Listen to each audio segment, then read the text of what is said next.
Guys, welcome back to the ALGS channel. Hope you guys are all doing well and having a great day so far. Finally, after 5 days of waiting, I got my internet back. Windstream is absolutely terrible at repairing things fast, but we do have roster news, roster updates, roster pro league drama going on inside the scene. Also, Apex Legends season 20 is out, baby. And did the rank system perform? Did it deliver like we wanted to? And what is the public sentiment going around right now? Here to cover up all things with the Apex Legends esports scene. Like the video, subscribe to the channel if you want to stay up to date with what's going on. Without further ado, let's dive into what is happening right now. First off, wanted to mention my thoughts on season 20 were personally, the perks were awesome. I think that these perks are going to change the meta quite a bit. I think you're going to see teams like TSM really do well in these moments because you're going to see the idea of powerful coaches, powerful analysts as well. I think LG is going to have another good season as well because you have people like Sven on that roster that sit in the firing range all day long for an analyst and come up with new ideas, new things. And I think that people that have that backing are going to have really early on success. And that's going to be very exciting to see, especially in the upcoming pro league matches. Also, you got to take a look at not only the perks, how they're going to change, but then you look at the rank system and how people are going to be able to prepare, because we do see a lot of top rank grinders end up becoming very successful pro players as well. Well, how is this rank system? Is it actually any good? Are we back? Personally, I felt like it was really nice and I did enjoy it.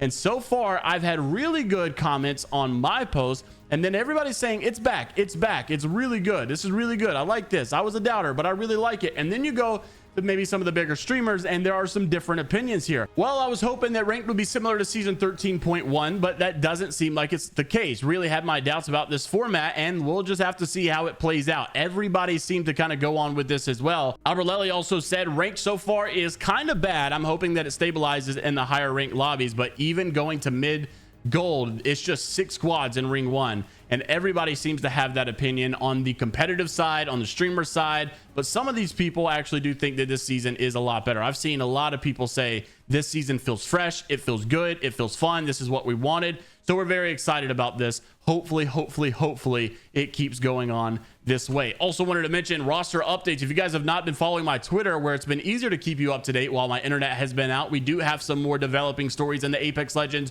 Pro League news, and this is coming from rosters in the North American scene. Lux obviously posted some very weird messages the other day, and if you haven't seen it, he posted getting replaced from the MEAT Lovers, looking for a team for the rest of Pro League. What in the world is going on? Everybody is like, you know, well, we thought this team was doing good. They were having some success. Why would Lux, probably one of the best players, if not the best player on this roster, be suddenly getting replaced? Why would MEAT Lovers want to make that move? Well, Teq came out to say it was not Lux getting dropped. He decided to accept a trial with Native Gaming. It was his choice, and we don't know why he worded it like that. Then Lux began to respond to show that their coach Jay said, I think it's best if Teq, Awans, and I look for one, making it seem like he was dropped instead. So my only assumption is that Teq has some sort of contract clause inside the MEAT Lovers, and I don't even blame him at this point because everybody gets poached from Teq.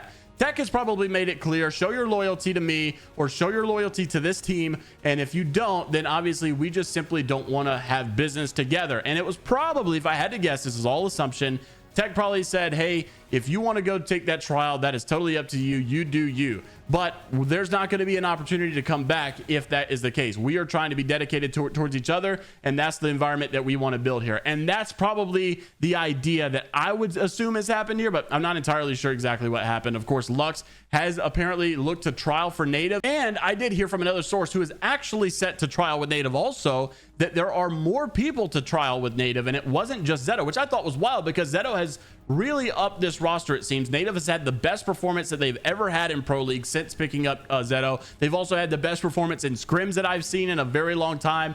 Then you move on to more roster changes shortly after this, and of course moving into season 20 we got new changes.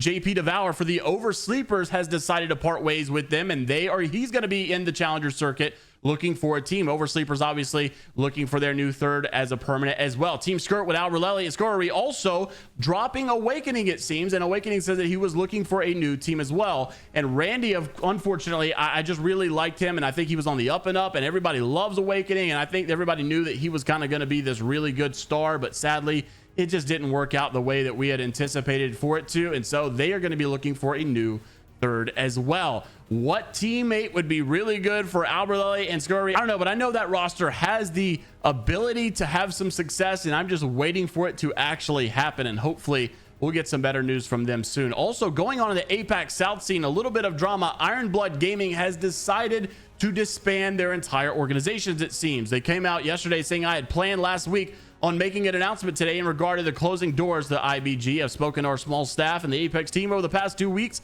about the ending of Ironblood Gaming. The timing is impeccable, but instead of delaying closing down, I am going to continue to close operations here. Throughout the wins and losses of Cheeseman, blah, blah, blah, we've made mistakes, but he also said that we've done things right, which I don't really understand, because if you haven't seen the drama coming out about this, a Call of Duty pro player, Pristini, actually came out to say that this team owed tens of thousands of dollars, probably more, even owed him $6,000, weren't paying people.